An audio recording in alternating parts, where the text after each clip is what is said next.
Un băiețel îl întreabă pe tatăl lui: Tăticule, cât costă să te însori? Tatăl răspunde: Nu știu, eu încă plătesc. Un dinamovist merge împreună cu câinele său într-un bar pentru a vedea un meci de campionat al favoriților. La fiecare gol al roșalbilor, patrupedul schelălăia de mama focului, se ridica în două labe și țopăia, dădea din coadă, sărea bucuros pe masă, făcea tumbe. Uimit nevoie mare, barmanul îi zice stăpânului: Domnule, incredibil ce câine ai! N-am mai văzut așa ceva. Dar spune-mi și mie, dacă se bucură la modul ăsta la un meci de campionat, cum se manifestă în Liga Campionilor? Replica omului este: Nu știu, că îl am doar de 15 ani. Un fermier texan făcea turul Angliei. S-a întâmplat să întâlnească un fermier englez și îl întreabă: Ce mărime are ferma ta? Englezul răspunde cu mândrie: 35 de hectare. 35 de hectare, râde texanul. Păi eu pot să plec cu camionul meu la 8 dimineața, să pornesc la drum și pe la prânz, sunt încă pe ferma mea. Pot să iau prânzul, apoi conduc iar și pe la 5 după amiaza sunt încă pe ferma mea.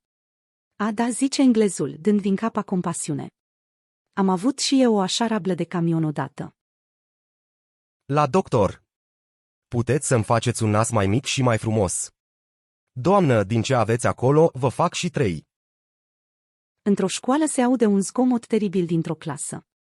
Directorul intră în clasă și vede îngrozit cum toată lumea țipă, se bate, unii s-au urcat pe bănci. Directorul se repede la cel mai zgomotos și îl dă afară din sală.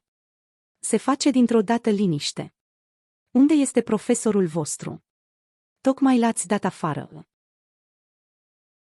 Într-un autobuz, un bărbat stătea lângă o femeie care încearcă să își alăpteze copilul. Copilul refuză să sugă de la sân. Frustrată, mama amenință copilul: Dacă nu sugi, o să îl dau domnului de lângă noi. Copilul refuză în continuare.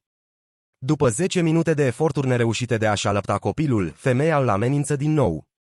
Într-un final, bărbatul își drege vocea și zice: Femeie, hotărăște-te odată, trebuia să cobor acum 6 stații.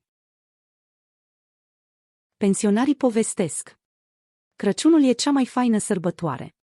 Dar să faci sex e mai plăcut. Adevărat, dar Crăciunul vine mai des. Aseară în club am agățat o blondă mai în vârstă.